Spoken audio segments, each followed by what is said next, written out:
আসসালামু আলাইকুম প্রিয় শ্রোতা, কেমন আছেন সবাই? আশা করি আল্লাহর রহমতে সবাই ভালো আছেন। আমিও আপনাদের দোয়ায় ভালো আছি। আজ আপনাদের সামনে হাজির হয়েছি একটি নতুন ও সম্ভাবনাময় ব্যবসার আইডিয়া নিয়ে, আর সেটি হলো কলা ব্যবসা। প্রথমে বলি, কেন কলা ব্যবসা করবেন?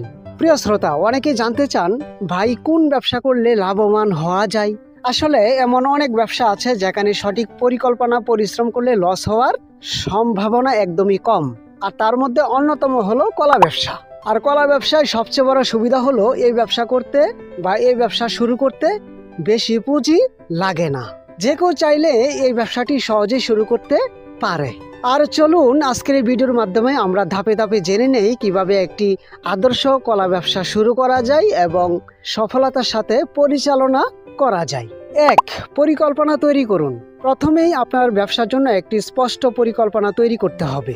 আপনার লক্ষ্য, বাজেট, পণ্য সরবরাহ, বিক্রয় কৌশল সবকিছু আগেই নির্ধারণ করতে হবে।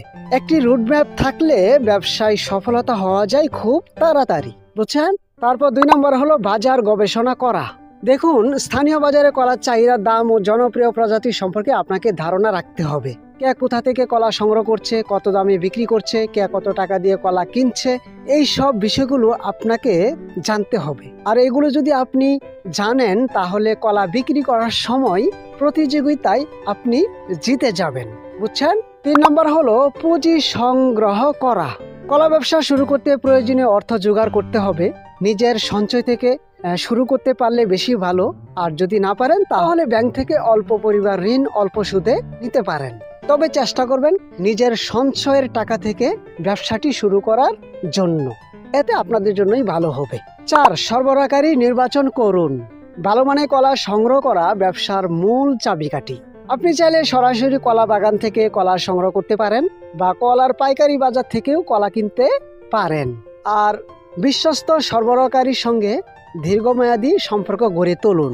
5. স্থান নির্বাচন করুন।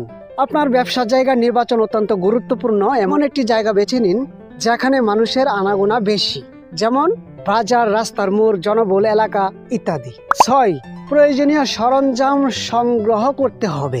যেমন কলা ব্যবসার জন্য দরকার কিছু সাধারণ সরঞ্জামের মধ্যে হলো কলা ঝুড়ি বা ডাহি, কলা কাটার জন্য ছুরি বা কাঁচি, কলা বাঁধার রশি ও পলিথিন, বৃষ্টির সময় কলা ঢাকার জন্য বড় সারে কাগজ বা ত্রিফল, আর বসার জন্য প্লাস্টিকের চেয়ার বা মুড়া।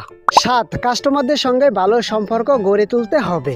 সফল ব্যবসার রহস্য হলো গ্রাহক সন্তুষ্টি বা কাস্টমার সন্তুষ্টি।